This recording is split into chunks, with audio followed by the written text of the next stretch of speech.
Release the Kraken!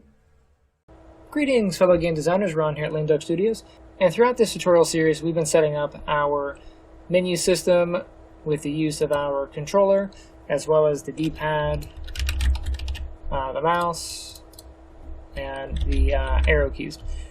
So what I want to go over in this one is the default navigation system. I've talked about this in the last two videos. If you haven't quite gone through this and gotten to here, you might want to check those out. But as we've gone through here, we've done our arrow key setup, and we've done our WASD and our joypad setup. And I've referenced the nav system several times, so we had two systems kind of in conflict with each other. I'm going to show you that more discreetly on this one. So to kind of start off, if I were to use WASD or on the gamepad, use the analog stick, and I just go to the right, you'll see that if I go right and then right again, it wraps to this one here and goes here. And the reason for that is every time we hit our WASD keys, it is using if I go to our graph, it's using this setup here, and it is adding or subtracting 1 from our array index, and then setting that value over here, right? And that gets checked on our loop, and then turns it on highlighted, or it unhighlights it. Okay. Now it appears that our arrow keys are doing the same, but they're actually not. So if you use your arrow keys at this point, you notice if I go over and then I keep hitting right, it does not wrap, because it is not using our little system over here. It's actually using an escape method and looking for the nearest boundary box of the next button, which is handy, but kind of annoying. So let's go take a look at our design view and kind of just let's go back to the graph real quick. Let's go ahead and disable our cursors. Let's go ahead and just right click on these and break the links here. And this will disable our WASD keys and our joypad. So if I go back in, WASD no longer works. Arrow key, or the mouse works, and the arrow keys still work. And that, of course, is our arrow keys are using the nav system and not our system. Okay, let's go ahead and close this. Let's go back to design view. If you go ahead and grab a button, and if we come over and scroll down, of course we have the is focusable, and disabling this will remove it from the nav system, but we would also have to change the way our current system is working. So right now we are checking if if the buttons are in focus, and then if they're not, we're setting them. So if you were to disable this focus option, you just kind of break how this is currently working. And we're going to do that when we get into the two controller setup. But for now, we're just going to use the nav system. So I'm going to go down. I'm going to ignore this, go all the way down to our navigation. And this is where you can define the navigation for the buttons. So you can see if you use left, right, up, or down, these are all set to escape. So what this is looking for is it checks the boundary box of the button, and then it looks for the nearest boundary box of the next button. And if it's not near that, it's not going to find it. So you have an option here. You can open this up, and you can set these however you like. So if I go down to custom, now I can have a custom functionality. Hit the drop down. Let's go ahead and create function. And what I'll do in here, and if I jump back over to our graph, I'm going to be passing in these. I'm going to jump back. I'm going to rename this particular function. This is going to be my left, so I'll go over to functions. Go ahead and right click on this. Let's do a rename. I'm going to call this left. You should pick a better name than that at some point, but this will just be good enough for this. Drag off of there. I'll do move left, so I can move cursor left.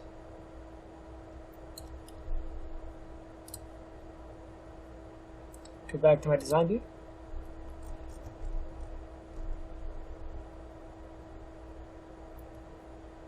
Go to the next one. I'll go down to custom again. Create function. Let's go ahead and rename that one to move right, or I'll just do right in this case since we already have one called move right. This will be move cursor right. Compile it. We're going to go ahead and test this now. Jump back to our graph and let's plug these back in.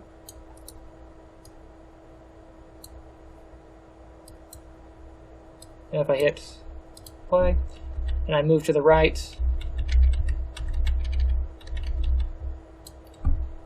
and it appears to be working, but it's stopping here. And the reason it's stopping here, again, is we have to do this for each button. So if I go back to my design view here and grab the next button, scroll down, I'm going to set this to custom, and grab my left and my right. Don't forget to compile here. If you don't compile, it won't update. But now if I hit my arrow key right, it'll wrap, which is great. And to kind of show how this is working a little bit better, let's go ahead and drag in a piece of text here. And I'm just going to select this text piece, come over to, where are you at? Under our content text, go to bind. I'm going to bind this to the cursor 1 index, so that as we update our nav, or our arrow keys, we'll see this update. So we're currently on 0. Arrow key, it goes to 1, 2, 3. But if I hit the arrow left, you can see it does not decrease because it's not actually using our function. Right? But up here, it does. So let's go ahead and set these two. Grab my next one, go down, get our custom, get our left and our right, custom, left and right.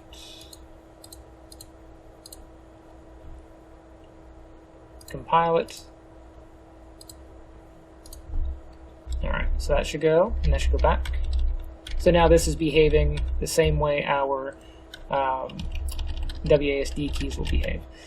We also have to go ahead and do our up and down. You can see my WASD up and down are currently disabled, but my arrow key up and down still work. The reason they still work, again, it's using the nav system. So if you want to make sure that it's using our functionality over here, we need to set that up. So I'm going to go back into my button here, scroll down,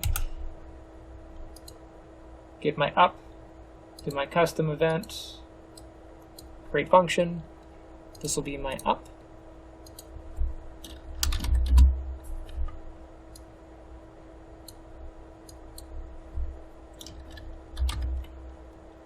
Move cursor up.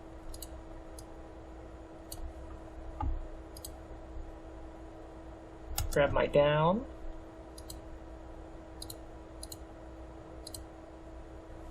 Name that move cursor, yeah, move that one down. And you might think, well, what's the big deal, you know? And I'll kind of show you an example of why that's a big deal in just a minute.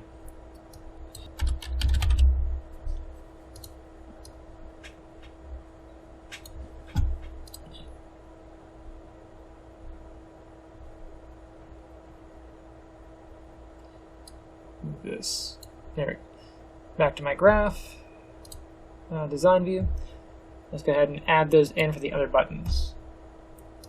So custom,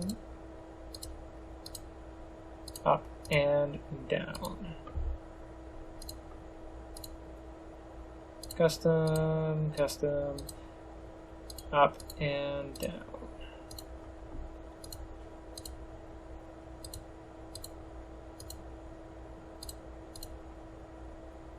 Meh.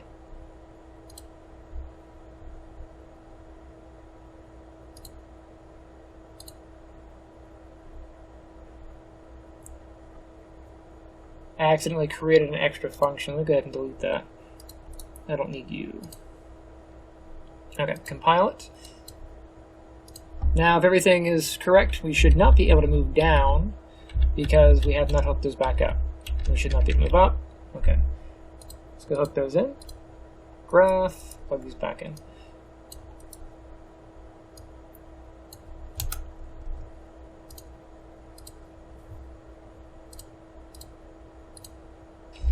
So now our arrow keys are working the same way our WASD keys will work, which will be the same way that our D-pad will work and the same way that our joystick will work. So let's say you have a setup kind of like this, where you want, whenever you move the cursor, you have this little arrow that points to wherever you want to go. This will not work if you have the internal nav system not configured correctly. So WASD will work, your basic gamepad controls will work, but the D-pad won't. Whenever you hit arrow keys, it would not change. And the reason it wouldn't change is there's no way to talk to this using the nav system without getting a hold of the enum that communicates with that. So setting up the nav system as we did here is what you need to do in order to get that kind of secondary functionality, which is what this client wanted with his game. Jump out of there. So that is how you can set up the internal nav system for your key bindings. Hopefully you found that educational. And stay tuned for the next one where we set up the dual controller setup. All right? Make sure you save your work, and I shall see you next time. Hey guys, thanks for checking out my channel. Misty and I both thank you. If you've enjoyed that video you just watched, make sure you hit that like button and subscribe. Also, if you'd like to support the channel, I do have official merch and a Patreon somewhere in the link down below. Updates for things that are coming along. Of course, we are at 1,000 subscribers, and that is awesome. We're still doing voting for what project I'm going to work on next, like what big project I'm going to work on next. So make sure you head over there and do that. Also, keep your eye out for the devlogs for Blockout and Rocket Flip. Those are 2 games that are coming out for Lame Duck Studios, officially released and all that good stuff. And if you guys want to see how those are being put together and the process that I've been going through, stay tuned for that. You'll be seeing those coming up here soon. And don't forget that I create new content on Sundays and I release content on Wednesdays. So stay tuned, and I shall see you next time.